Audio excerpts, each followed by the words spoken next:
कलाएं और दुखालय में भी हमें सुख प्रदान करते हैं। क्या है इसकी विशेषता? बहुत सारे अवगुण हैं, एक गुण है क्या? किसी का बुरा चाहने से, अहित चाहने से सतयुग द्वापर त्रेता में पाप का भाग मिलता था। मतलब आपको पाप लगता है। मगर कलयुग में किसी का बुरा चाहने से आपको पाप नहीं लगेगा। बहुत ध्यान से सुनना, कलयुग में किसी का बुरा चाहने से बुरा होगा भी नहीं और पाप भी नहीं लगेगा।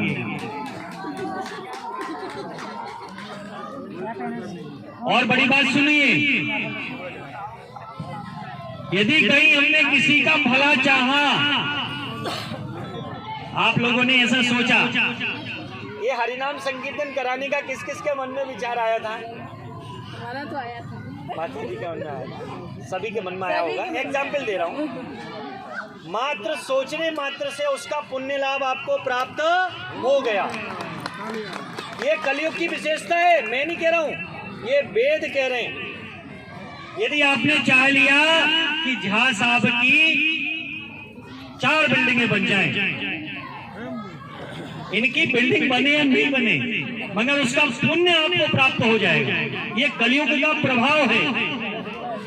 यदि आप चाह लो कि उनके बच्चे की शादी हो जाए, उनकी बच्ची का अच्छा घर बस जाए, इसका पुण्य आपको मिल जाएगा पुण्य। तो नारद जी तुरंत वैकुंठ पहुंचे। नारायण नारायण, भगवान क्या कर रहे हो? कलयुग का ऐसा प्रभाव, सब आ जाएंगे वैकुंठ में, क्यों? तो भगवान बोले, नारद ये कला का युग है, कोई किसी का भला, अरे बोलो, कोई किसी का भला नहीं चाह सकता। बोले कैसे? और युगों में जो तुको कांटा बोए, जो तुको कांटा बोए, ताको बोए तू फूल, बाके सूले के सूल है, ताको है वो फूल। ये सतयुग कह रहा है, द्वापर त्रेता। मगर कलयुग क्या कह रहा है? जो तुको कांटा बोए, वो को बोए तू भाला, वो भी साला याद करेगा पड़ा किसी से पाला। बोले ये कलयुग है, कोई किसी का भला नहीं चाह सकता।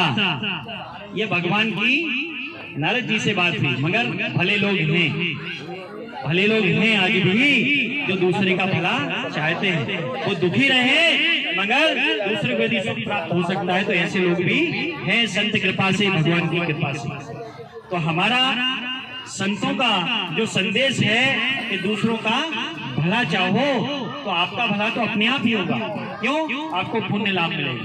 और तीसरी सबसे बड़ी चीज, अन्य युगों में करोड़ों वर्ष तपस्या, यज्ञ, ध्यान से भगवान प्राप्त नहीं हो पाते इतने यज्ञ के बाद भी।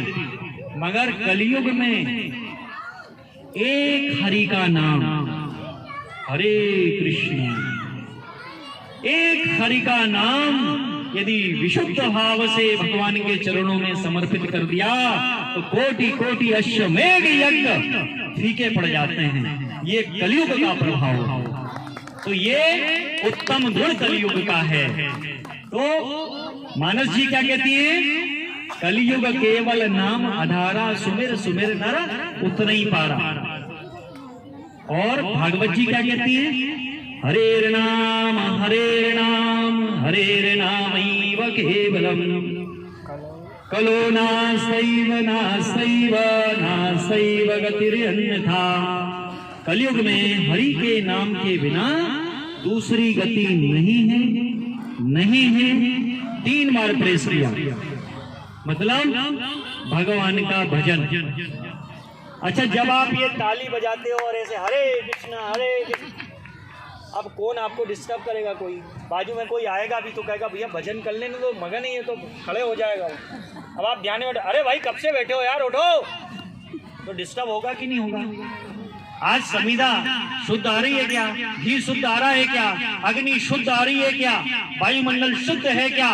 तो यज्ञ नहीं हो सकता, यज्ञ नहीं हो सकता, ध्यान नहीं हो सकता, ज्ञान नहीं चलता। क्यों? यहाँ ग्रगण्य हैं, एक से एक ज्ञानी पड़े हुए हैं, और यहाँ पे तपस्या भी नहीं हो सकती। क्यों? जब शुद्ध सब है ही नहीं और अन्नमय प्राण है। एक एकादशी का उपवास तो ले नहीं पाते, और आप कह रहे हो कि जंगल चले जाओ। नहीं साहब, हम तो घर से बाहर ही नहीं जाएंगे। अन्नमय प्राण है ना, तो फिर हरि का नाम शुचि असुचि कैसे भी अवस्था में भगवान का नाम यदि आप लोगे तो सूर्य की किरण के समान नाम होता है और सब विशुद्ध कर देता है। तो आप सबसे ड्रीम सिटी वासियों से, भक्तों से, आप सब भक्त हैं जिन्होंने भक्तिमय आयोजन करवाया, एक ही निवेदन है कि आज से आप करते होंगे, मगर आज से निश्चय जरूर करें कि आपने 24 घंटे में जब सोने बिस्तर पे जाए तो खुद से पूछें आज क्या